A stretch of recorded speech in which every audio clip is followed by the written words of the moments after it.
welcome back to my garden.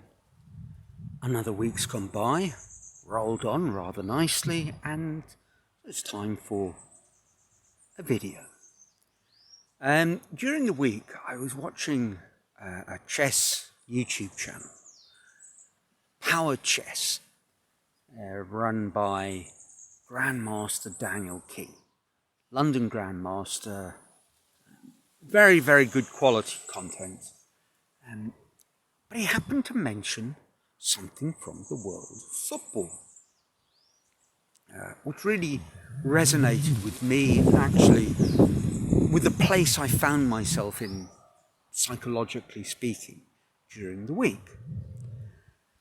He is as he often mentions, he's a very committed, fervent Brentford fan. Now, if you're not a follower of English football, Brentford is about as far from a leading club as traditionally you could get. Very much one of those teams that occupy the sort of lower levels of professional football with absolutely no pretense at ever really reaching the top flight, Premier League. But over the last few years, they had an astounding run where they went from, I think, the bottom division and charged up very innovatively run club. All sorts of interesting practices from a infrastructure management point of view. And eventually they did reach the Premier Division.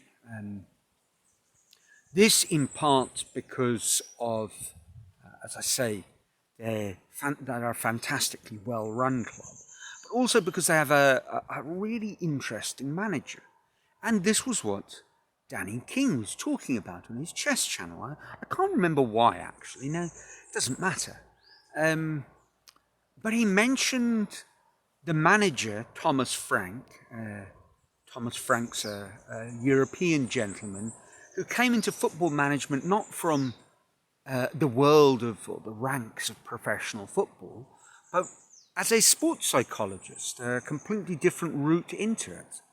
And he has a rule which he calls the 24-hour rule, apparently. And it's something like this, and it's very refreshing. After a game, when they have those press interviews, most managers and players, irrespective of the result, a chastening defeat or a fantastic victory, all of them will say, almost invariably, that, well, that was dreadful or that was wonderful, but we've got to move on. We're not thinking too far forward into the future. We're not dwelling on what's happened. The past is past. As of now, we're focusing on the next game. Not Thomas Frank's Brentford. Thomas Frank's 24-hour rule is basically this. For 24 hours, you switch off.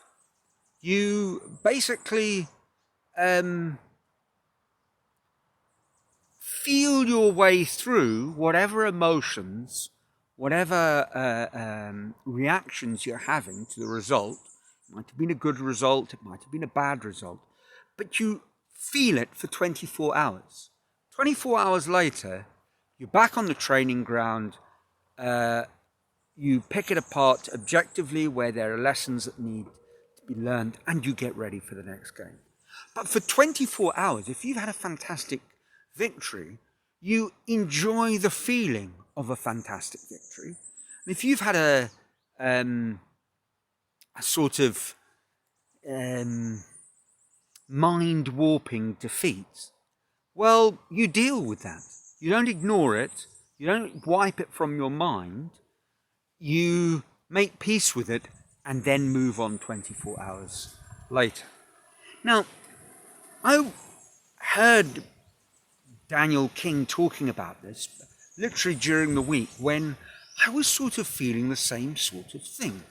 I'd finished setting up an exhibition And I've also been pursuing some government funding. A grant proposal was submitted for an event that I'd like to host at the beginning of next year, and it had been reasonably successful, been approved, and I was having to deal with the paperwork. And all of this kind of was dealt with in the first part of the week. And I found myself in the middle of the week feeling like I should be working, because I hadn't done any actual sculpture work. I hadn't even distracted myself terribly much with my chess. I'd done nothing except fiddle around with these odds and ends, and now they were done.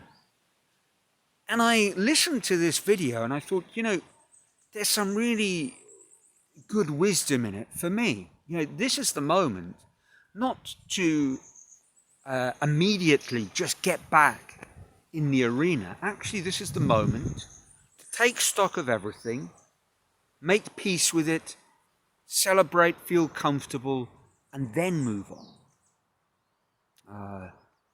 And I think that's very, very important, and something that in our high-pressured modern life, we sometimes forget to do. No sooner has something wonderful happened than you are tidying up and getting ready for the next wonderful thing. And to a degree, there's a sort of question that begs being asked, which is, well, what was the point of doing that wonderful thing if you don't actually enjoy the moment? The rugby players are still fairly refreshing about this after the World Cup. The South African players, victorious, they certainly were talking about celebrating, and so they should. But equally, when something terrible has happened, I think we have to process it. As I have so often mentioned, I'm not I am not a religious person, but this is something that the traditions of religion do very well at. Where I live, people are, I suppose the vast majority are Catholic, or if they're not Catholic, they are a fairly traditional form of evangelical, and not much else goes on in on the worship front where I live. And sometimes I've had this thought that, Catholicism does seem to go a little bit over the top, with the body after someone has died lying in the coffin in someone's house. I find that a little macabre. And then, the next day there's a mass, and then 7 days later there seems to be another mass. But I think this very fixed scheduling for the grieving process, in a way, makes it much easier for people to come to terms with things, because they don't have to think about how they have to process it. That's already been laid out for them. It's become part of a very well-established ritual. And I think that's, in a way, part of what Thomas Frank is doing, is he's sort of saying to his players, after the game, you do think about it, you allow that emotion to work its way through your system. And actually, I found this in not just with the big things with my sculpture, but, finishing every piece, no matter how small, you are left with that feeling of sort of deflated feeling as you've gone through the creativity cycle, and eventually you've had that mad rush at the end where you're finishing a project.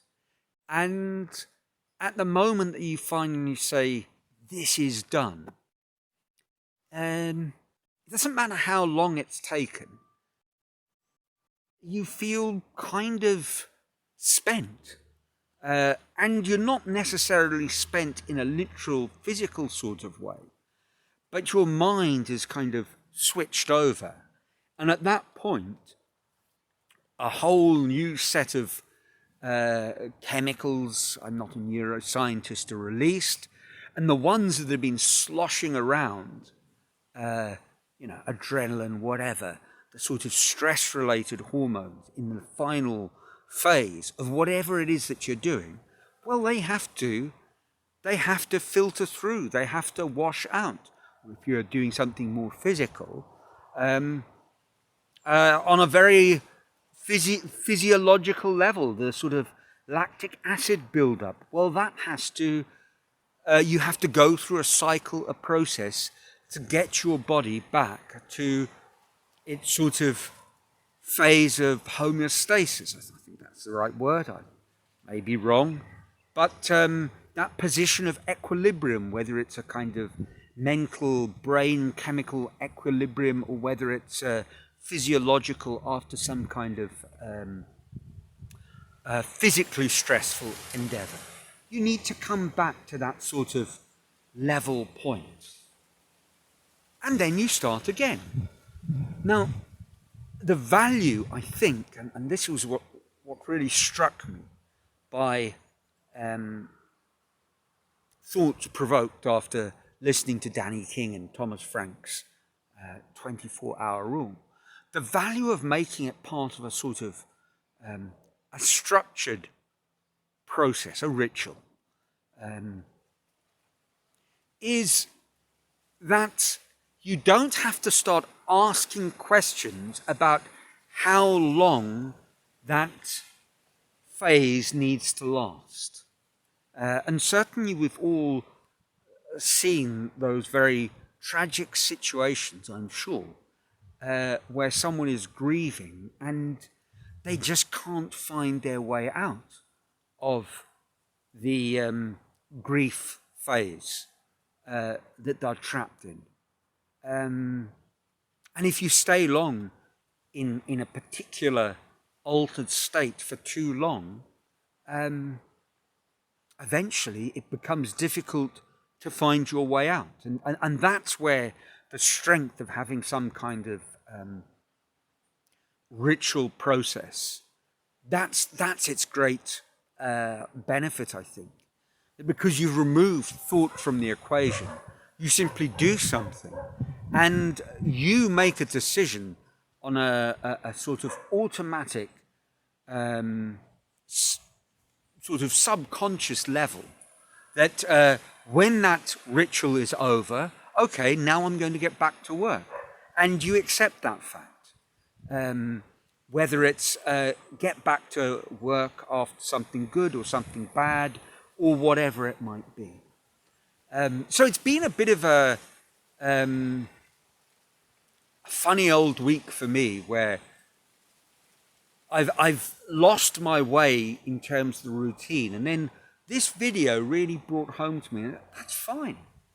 I've just been enjoying it. I've pottered around a little bit, spent a bit more time with my dog, who happens to be not well, and tonight I will go to the opening of the exhibition, and it will be wonderful.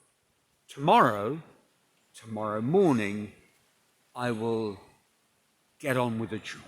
The only thing I really need to think about now is what I'm going to do tomorrow morning, so that I don't start thinking, well, I'm not sure, let me just watch one more YouTube video. No. Tomorrow morning, it's business as usual, whatever that business might be, and sort of laying out the metaphorical gym clothes the night before so that I get up, throw myself out of bed and head straight to the gym. I think that's what I need to do. But tonight, I will just enjoy the event. So that's it for this week. As always, I'd love to hear your thoughts. Let me know in the comments below. Do trust your lives are filled with joy. And until next week, from sunny Brazil, ciao.